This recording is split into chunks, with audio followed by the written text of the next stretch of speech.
예, 안녕하십니까. 배성민입니다. 자, 이제 그 귀납 논리를 다 설명을 했기 때문에, 예, 이제, 어, 추가적으로, 근데 이제 사실은 뭐, 이 내용은 이제 우리 교재에는 없는 내용이지만은 여러분들이 실제로는 이제 다 알아둬야 될 내용입니다. 예. 어차피 나중에 따로 뭐, 또 공부를 해야 되는 내용이기 때문에, 예, 그래서 미리 해놓는 게 좋다 이런 거죠. 자, 그러면은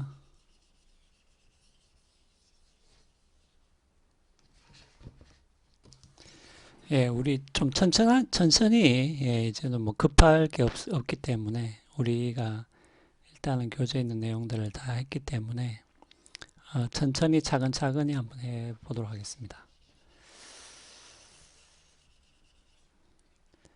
자, 이제 우리가 귀납 추론에서는 사실은 이제 확률에 대한 이야기가 많이 나옵니다. 많이 나오는데 그 중에서 우리가 이제 꼭 알아둬야 될 부분만 어, 특히 이제 가설과 증거의 관계 이런 부분만 좀 이야기를 드리겠습니다. 여러분들 제가 준 그 귀납 추론 그 파일 있죠? 예, 그 파일 이제 첫 번째부터 보시면 되겠습니다. 예, 첫 쪽부터 보시면 되겠습니다. 예, 그 파일에 있는 순서대로 제가 쭉 설명을 해 나가도록 하겠습니다. 자, 그래서 일단은 이 우리가 이제 여기서 알아야 될 확률은 여러분들이 그 그림을 어, 좀 이해를 하시면은 좀 빨리 이해를 할 수가 있는데 거기 그림을 보시면은 이제 이런 게 있죠. 예. 이게 이제 전체 집합이고요. 요게 A 어, 원소고 이게 B 원소고 그럼 요거는 이제 요 교집합은 당연히 이제 A 그리고 B가 되겠죠. 예. A이면서 또 B인, 예, A이면서 동시에 B인 부분이 되겠죠. 자, 그러면은 이제 여기서 보면은 이제 조건부 확률이라는 얘기가 나오는데 일단은 요것은 뭐 확률은 일단은 P라고 쓰고요. 예. 그럼 그냥 H다. 요렇게 만약에 쓴다면은 그 H라는 사건이 일어날 확률이 되겠죠. 예. 뭐 아니면은 H가 뭐 참인 확률이 될 수도 있겠고요. 예. 그런데 조건부 확률이라는 것은 예를 들면 이제 조건이 하나 더 붙는 거죠. 그 예를 들면 이제 E라는 이런 예를 들면 사건이 일어난다.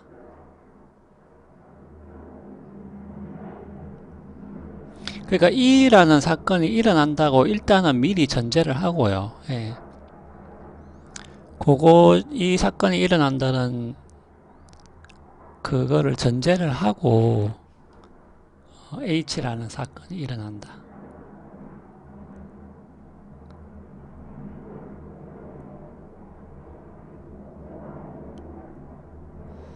아니면 그럴 수 있잖아요. 그러니까 어떤 사건이 일어난다고 전제를 하고 예, H라는 사건이 일어날 확률. 그러니까 요게 이제 소위 말하는 조건부 확률이 되는데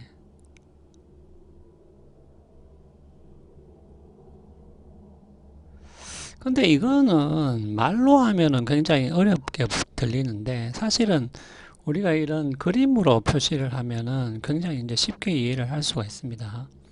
예. 그러니까 예를 들면은 B라는 사건이 어, 일어난다는 가정하에서 가령 B라는 사건이 일어난다는 가정하에서 A라는 사건이 일어날 확률은 뭐냐? 그러면 이 그림에서 봤을 때는 이 말이 되겠죠. 이 그림에서 봤을 때는 요 B라는 사건이 요 B라는 사건이 일어난다는 가정하에서 요 A라는 사건이 일어난다. 그러면 이제 요 부분이 되는 것이겠죠. 예. 그러니까 실제로는 이렇게 되는 거겠죠. B라는 사건이 일어난다는 조건 하에서 A라는 사건이 일어난다. 이렇게 표시를 할 수 있겠죠. 그죠? 예. 요 그림에서 봤을 때는, 예.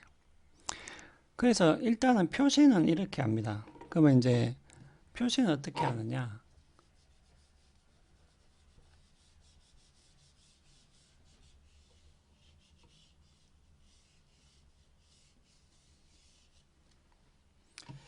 여기 보면은 이제 이렇게 돼 있죠. 예. 그러면은 E라는 사건이 일어난다는 조건 하에서, 전제 하에서 H가 일어난다면 이렇게 표시를 하는 거예요. 그러니까 조건을 여기에 표시하고 그 나머지를 여기에 표시를 하시면 되겠습니다. 예. 뭐 이렇게 표시를 하는 경우도 있는데 뭐 이러면 더 직관적으로는 이해를 더 빨리 할 수 있겠죠. 그러니까 E라는 사건이 일어난다는 조건 하에서 이것이 일어날 확률. 예. 그러면 거꾸로 해도 상관없습니다. 예를 들면 이럴 수도 있겠죠. 그러면 H라는 사건이 일어난다는 조건 하에서 E라는 사건이 일어난다. 이렇게 표시를 할 수도 있겠죠. 그죠? 예. 그러니까 이 순서는 여러분들이 반드시 주의를 하셔야 됩니다. 그러니까 이거는 E라는 게 일어난다는 조건 하에서 H가 일어난다는 뜻이고요. 요거는 거꾸로죠. H가 일어난다는 조건 하에서 E가 일어난다는 조건이니까 다른 거죠. 자, 그럼 그림에서 확인을 해볼 수 있습니다. 그러면은 B라는 게 일어난다는 조건 하에서 A가 일어난다고 하면 이렇게 표시를 해야 되겠죠. B라는 게 일어난다는 조건 하에서 A가 일어나는 확률은 이렇게 표시가 돼야 되겠죠.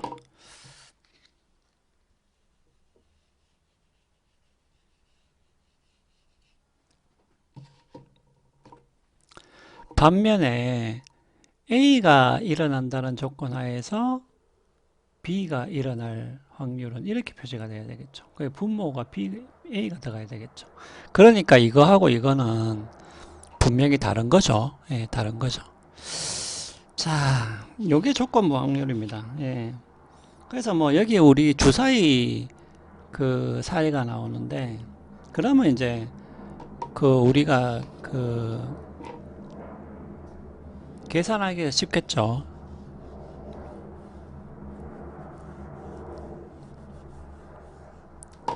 예를 들면 이런 거죠. 그 홀수가 주사위를 던져서 홀수가 나온다는 조건 하에서 1이 나올 확률 이렇게 이야기해 볼 수 있잖아요. 그러면은 주사위에서 홀수가 나오는 경우에서는 1, 3, 5가 되죠. 예. 그런데 그 중에서 1이 나올 확률이니까 그러면은 뭡니까? 3분의 1이 되는 거죠. 그러니까 3개 중에서 1이 나올 확률이니까 3분의 1이 되는 거죠. 그러면은 P 같은 경우에 뭡니까? 홀수가 나올 조건에서 1이 나올 확률은 3분의 1이 되는 거죠. 예, 이렇게 되는 거죠. 자, 이제 여러분들이 어떻게 하는지 이해를 했을 겁니다. 자, 그러면 이게 왜 이 가설과 증거의 관계에서 중요하냐?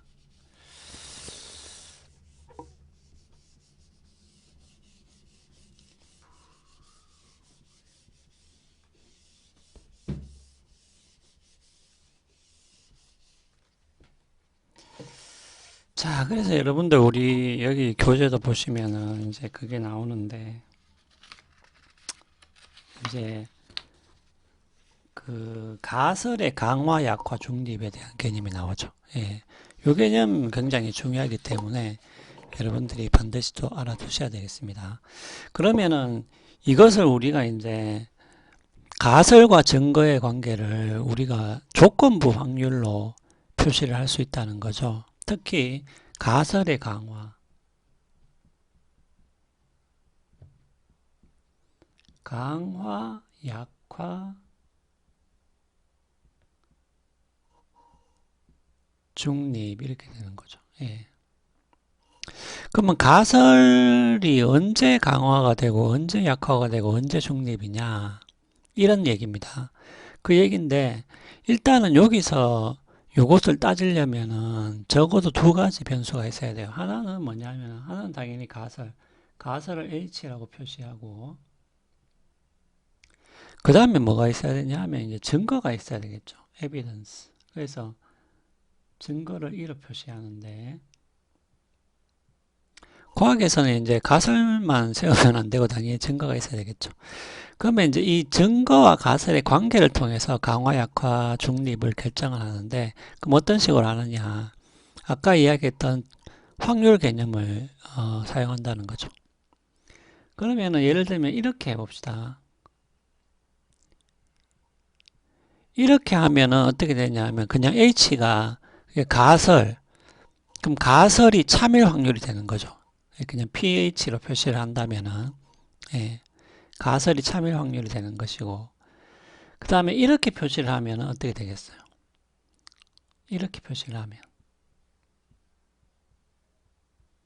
그러면 증거 E가 참이라는 조건에서 H가 참일 확률이 되겠죠. 예, 그렇죠. 그러면 이제 요 두 가지 중에서 어느 것이 크냐에 따라서 강화 약화를 나눌 수가 있다는 겁니다. 그러면은 이렇게 될 수도 있을 테고요.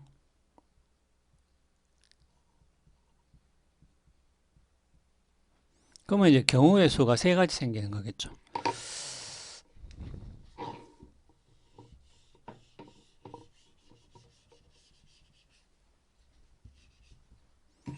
그러면 이제 경우의 수가 세 가지 생기게 되는데 이렇게 되지.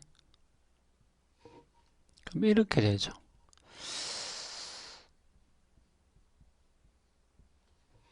그 다음에 마지막은 뭡니까?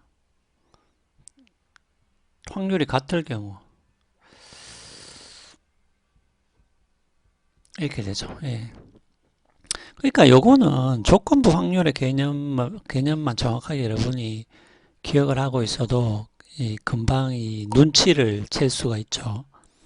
그러니까 보세요. 증거가 참일 조건에서 이 가설이 참일 확률이 그냥 가설이 참일 확률보다 낮으면은 이것은 당연히 뭡니까? 이것은 당연히 이건 약화가 되는 거죠.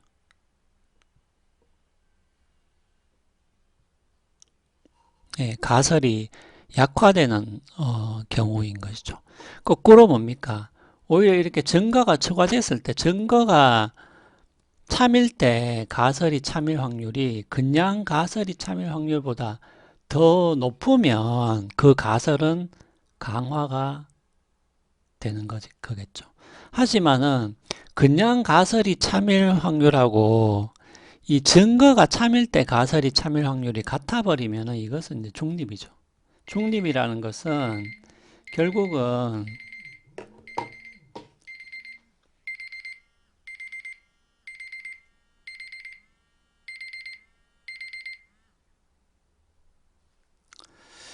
뭡니까?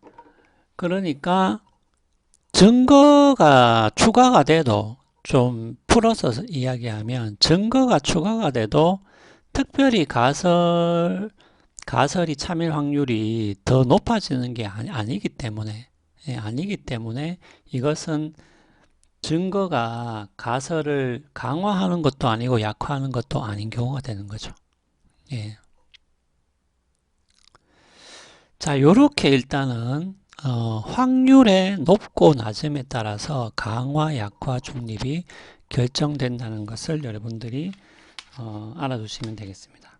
그러니까 여기 나오죠. 두째 페이지에 나오죠. 가설의 강화, 약화, 중립. 예. 그래서 당연히 이렇게 증거가 참일 때 가설이 참일 확률이 더 높으면 그냥 가설이 참일 확률보다 더 높으면 이제 강화가 되는 거죠. 예.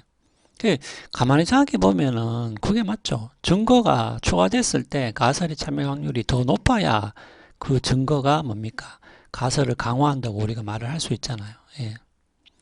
그러니까 이것은 조금만 생각해 보면 직관적으로는 금방 알 수가 있습니다. 근데 이제 요 개념은 여러분들이 이제 외워두셔야 되겠죠. 가설의 강화 약화 증거, 중립.